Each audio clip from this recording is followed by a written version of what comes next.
up, you guys? Man, this is Inside Reporter Podcast, man. Appreciate all the support. Thank you guys for being here today, man. Yeah, man, I just want to go ahead and like, comment, subscribe to the channel, turn on that bell so you're notified every time I drop a vid, man. We are here today. Let's talk about the NBA, man. Have you noticed NBA has become a little bit more watchable lately?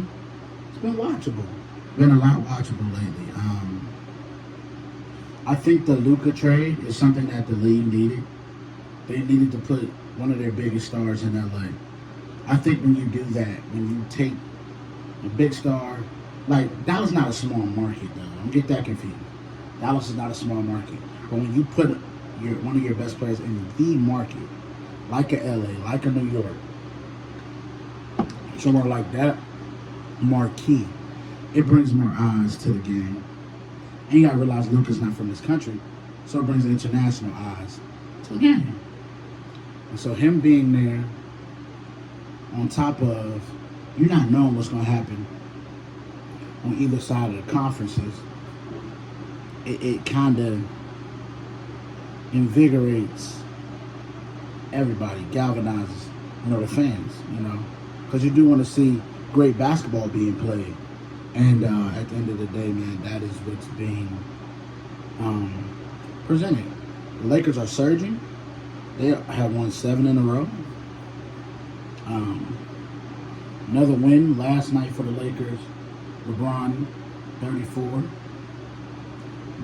Luka had 30, 15.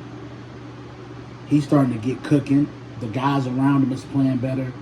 He's making it easier for guys, like as far as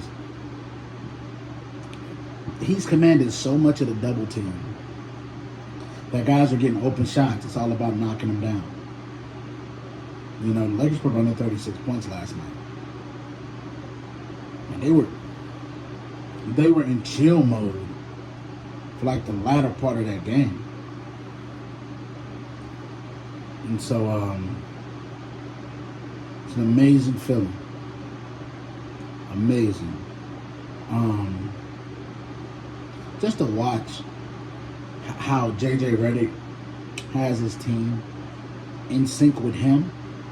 And then you're watching everybody else in the West, like Houston. Houston keep losing. Houston is starting to. Memphis. I think Jaw's injured right now. I think that's what's going on in Memphis right now because he hasn't played, I don't think, in the last couple games. And so you got that going on. Nuggets is the Nuggets. Warriors starting to come up. Starting to see Minnesota get on a little bit of a hot streak here. And then Clippers, they starting to calm down. So you're watching teams, man, really establish themselves and stuff. So it's going to be very interesting down the stretch how this thing plays out and how it goes, man.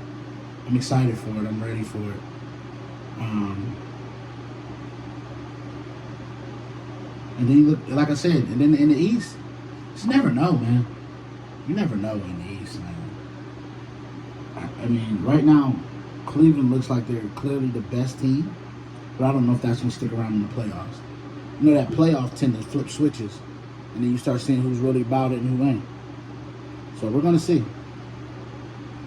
Plus, in that second round matchup, if they get Milwaukee, I don't know if I like Cleveland against Milwaukee. So, yeah, man. So I'm going to shift gears here. Got a UFC fight on Saturday that we're going to check out. That I think is dope. Fight that we've been waiting on, to be honest with you, this whole time.